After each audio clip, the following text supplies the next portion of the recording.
Welcome to மவிஸ் kitchen. இன்றைக்கி நாங்கள் பார்க்க போகிறது லாம் கிரேவி எப்படி செய்கிறேன்னு பார்க்கலாம். அதுக்கு தேவையான பொருள் என்னென்னு நாங்கள் பார்ப்போம்.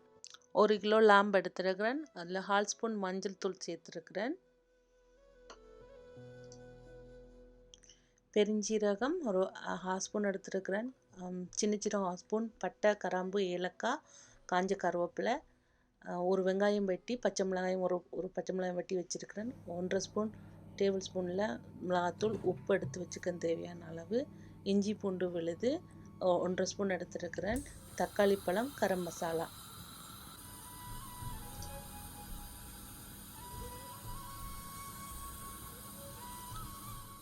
இப்போ சட்டி நல்லா சூடாகிட்டு இப்போ நாங்கள் அதில் தேவையான அளவு எண்ணெய் விடுறோம்.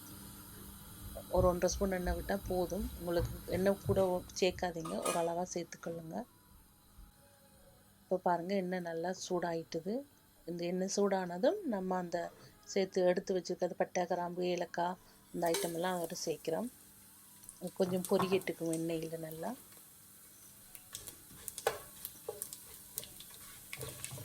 ஒரு கிளறி விட்டிங்கன்னா அது பொரிஞ்சிடும். அப்படியே அது பொரிஞ்சதுக்கு அப்புறமா நாங்கள் அதுக்குள்ள என்ன சேர்க்க போகிறோம்னு சொன்னால் ஒனியன் சேர்க்க போகிறோம்.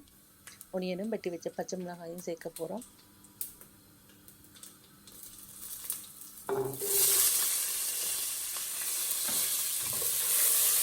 ஒனியன் கொஞ்சம் நேரம் நல்லா பொன்னிறமாக பொரியணும். அது பொரியிற வரைக்கும் நாங்கள் அதை அப்படியே ஒரு கிளறி விட்டுட்டு பொரியிற வரைக்கும் வெயிட் பண்ணி பார்ப்போம். பார்த்திங்கன்னா நல்ல ஒரு பொன்னிறமாக வந்துகிட்டே இருக்கணும். டீ விட்டுறாதீங்க, தீஞ்சிரும். இப்போ ஒரு 2 மினிட்ஸ் நாங்கள் மூடி வைப்போம் வெங்காயம் வதங்குறதுக்காக. இப்போ பாருங்கள், வதங்கிருச்சு கொஞ்சம். நான் இப்போ ஓப்பன் பண்ணி பார்க்குறேன்னால வெங்காயம் கொஞ்சம் நல்லா வதங்கிடும். இன்னும் கொஞ்சம் நேரம் வதங்கிறதுக்கு. அதுக்கப்புறம் என்ன பொருள் சேர்க்குறேன்னு சொல்லி நான் உங்கள்கிட்ட காமிக்கிறேன். கொஞ்சம் நல்லா வதங்கட்டுக்கு.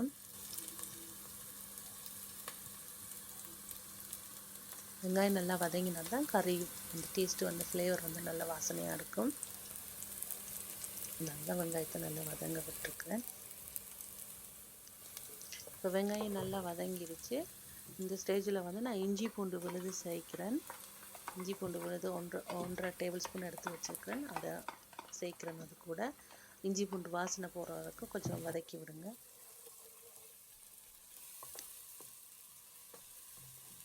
நல்லா இஞ்சி பூண்டு வாசனை போகணும், அந்த பச்சை வாசனை.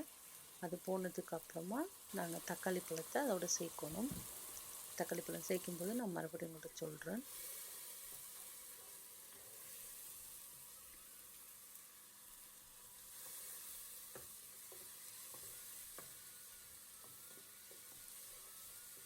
ஒரு 2-3 மினிட்ஸ் கரண்டியை வச்சு கிண்டினீங்கன்னாலே அது கீழே அடியை ஒட்டிக்காமல் அடி பிடிச்சிக்காமல் இஞ்சி பூண்டு வதங்கிடும். அதுக்கப்புறம் நான் தக்காளி பழம் சேர்க்க போகிறேன். இப்போ பாருங்கள், தக்காளி பழம் சேர்த்தாச்சு. தக்காளி பழம் சேர்த்து அதையும் ஒரு வதக்கிட்டு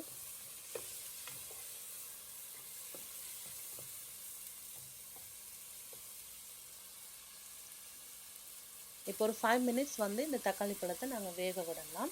வேக விட்டுட்டு அடுத்ததான் நாங்கள் மிளகாத்தூள் ஆட் பண்ணணும். உங்களுக்கு நான் மறுபடியும் அதை காட்டுறேன். இப்போ நாங்கள் மிளகாத்தூள் சேர்க்க போகிறோம். 1 ஸ்பூன் டேபிள் ஸ்பூன் நான் மிளகாத்தூள் எடுக்கிறேன். எங்களுக்கு காரம் நிறைய பிடிக்காது, அதால் கொஞ்சமாக காரம் எடுத்துக்கிறேன். உங்களுக்கு நிறைய காரம் வேணும்னா உங்களோட காரத்துக்கு ஏற்ற மாதிரி நீங்கள் மிளகாத்தூள் சேர்த்துக்கொள்ளுங்க. அந்த மிளகாத்தூளையும் அந்த எண்ணெயோடு சேர்த்து வதக்கணும் நல்லா. இப்போ உப்பு சேர்க்குறேன். கறிக்கு தேவையான அளவு உப்பு சேர்க்குறேன். உங்களுக்கு எவ்வளோ தேவைப்படுதோ நீங்கள் அவ்வளோ சேர்த்துக்கொள்ளுங்க.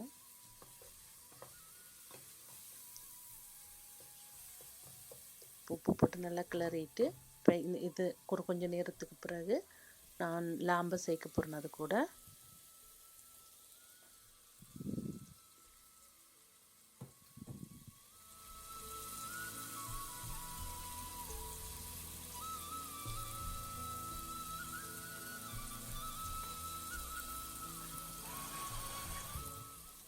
இப்போ நல்லா தக்காளி பழம், மிளகாத்தூள் எல்லாம் சேர்த்தாச்சு. இப்போ நாங்கள் நல்லா வதங்கிட்டு இந்த ஸ்டேஜில் லாம்பை அதுக்குள்ளே கொட்டி கிளற போகிறேன். பாருங்கள், எல்லாம் நல்லா வதங்கிடுச்சு. இந்த ஸ்டேஜில் நான் லாம்பை கொட்டி அதையும் அது கூட மிக்ஸ் பண்ணி நல்லா வேக விடணும். குறைஞ்சது 25 மினிட்ஸ் என்றாலும் அளவான தீயில் வச்சு அதை வேக வைக்கணும். லாம்பு ஆட்டிறைச்சியெல்லாம் வேக ரொம்ப டைம் எடுக்கும். அதனால் அந்த டைமுக்கு ஏற்ற மாதிரி ஒரு 20-25 மினிட்ஸ் நீங்கள் அப்படியே மிக்ஸ் பண்ணிவிட்டு நல்லா மூடி அதை வேக வச்சிங்கன்னா கறி நல்லா இதாக வெந்து வந்துடும். கொஞ்சம் நேரம் ஒரு 20-25 மினிட்ஸ் நாங்கள் வெயிட் பண்ணி பார்ப்போம்.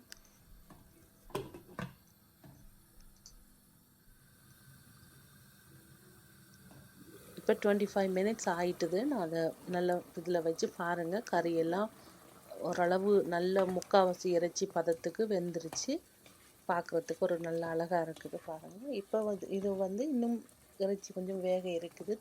இறைச்சியோட தண்ணியும் வற்றணும். இன்னும் கொஞ்சம் நேரம் நாங்கள் வேக விடுவோம். வேக விட்டுட்டு மறுபடியும் பார்ப்போம். நாங்கள் கொஞ்சம் மூடி வச்சுடுவோம்.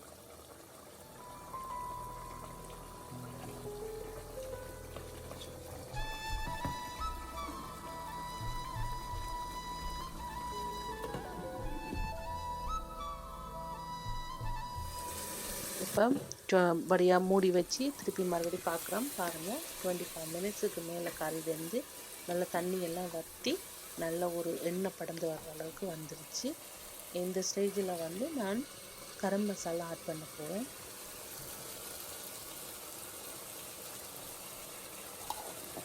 கரம் மசாலா போட்டு நல்லா ஒரு கிளறி கொஞ்சம் நேரம் மறுபடியும் மூடி விட்டிங்கன்னு சொன்னால் கறி ரெடி ஆகிடும்.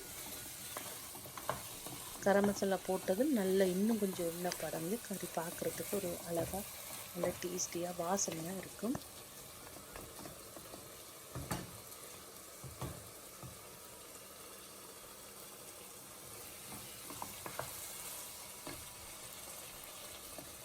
நான் இப்போ கறி இறைச்சி வெந்துருச்சான்னு பார்த்தேன். நல்லா வெந்துருச்சு. ஒரு கொஞ்சம் நேரம் நான் மூடி வைக்கிறேன். இப்போ நான் பாருங்கள், கரம் மசாலா போட்டதுக்கப்புறம் அந்த கறி எப்படி எண்ணெய் கலந்து அவ்வளோ அழகாக வந்துருச்சு. பிரண்டு தண்ணியெல்லாம் நல்லா சுண்டி இழுத்து நல்லா இருக்குது பார்க்குறதுக்கு. இப்போ இந்த ஸ்டேஜில் உங்கள்கிட்ட கருவேப்பிலை இருந்தால் நீங்கள் கருவேப்பிலை ஆட் பண்ணிக்கோங்க. வாசனையாக இருக்கும். இறக்கும்போது கருவேப்பிலை போட்டால். இப்போ லாம் கறி ரெடி ஆகிட்டுது. இப்போ நாங்கள் அதை இன்னொரு பிளேட்டில் மாற்றி உங்களுக்கு நான் காமிக்கிறேன்.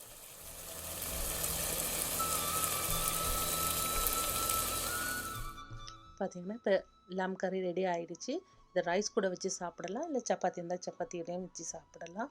ரொம்ப டேஸ்டியாக இருக்கும். பிடிச்சிருந்தால் லைக் பண்ணுங்கள், கமெண்ட் பண்ணுங்கள், ஷேர் பண்ணுங்கள், சப்ஸ்கிரைப் பண்ணுங்கள். பெல் சிம்பிளை மறக்காமல் அமர்த்திடுங்க. தேங்க்யூ.